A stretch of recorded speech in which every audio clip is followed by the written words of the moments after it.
Ce geste est devenu une routine pour Diarra. Puiser de l'eau dans un puits de plus de 40 mètres de profondeur ne peut être qu'épuisant, mais elle n'a pas le choix. À Magnoré 2, ce puits est le seul moyen pour les populations d'avoir de l'eau.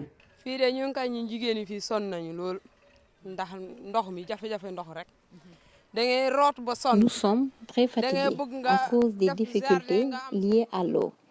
On passe notre temps à puiser. Par manque d'eau, on ne peut même plus travailler la terre. Il y a quelque temps, les abeilles nous avaient envahis. On ne pouvait accéder au puits que tard dans la nuit. Et c'est le seul puits dans tout le village. C'est vraiment dur. Donc si on reçoit de l'aide, nous ne pouvons que nous réjouir.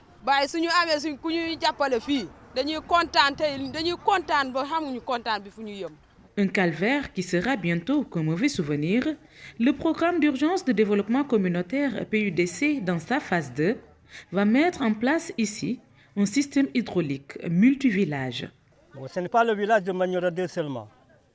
Il y a Magnoré 2, il y a Velingara, il y a Djourou, il y a Madinandewel, il y a Toubalou et Djourou 2. Donc, si tu calcules tous ces villages-là, la population, c'est plus de 1000 et quelques personnes. Donc, c'est pour cela que vraiment, depuis qu'on a entendu cette nouvelle, on a lancé un peu partout les villages bénéficiaires pour qu'ils viennent s'associer avec nous pour vraiment discuter avec les étrangers. Cette rencontre constitue donc la première étape du processus. PUDC et bénéficiaires ont échangé sur différents points.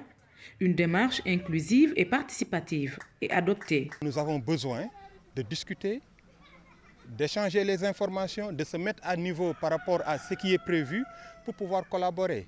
On ne peut pas avoir un peu la mobilisation un peu de la communauté, la mobilisation de l'assiette foncière et toutes ces autres questions si cette communauté n'est pas bien informée de ce qui est prévu et de ce qui est envisagé comme intervention.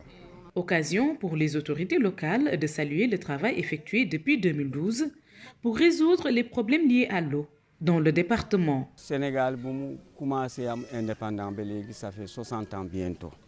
En 69, 60. Depuis l'indépendance du Sénégal, cela va faire bientôt 60 ans, le département de Bounkiling n'a jamais dépassé 6 forages. De 2012 à 2019, on a eu 47 forages. Donc je dis qu'il faut saluer la politique du président Macky Sall, puisque c'est grâce à lui qu'on a pu en bénéficier.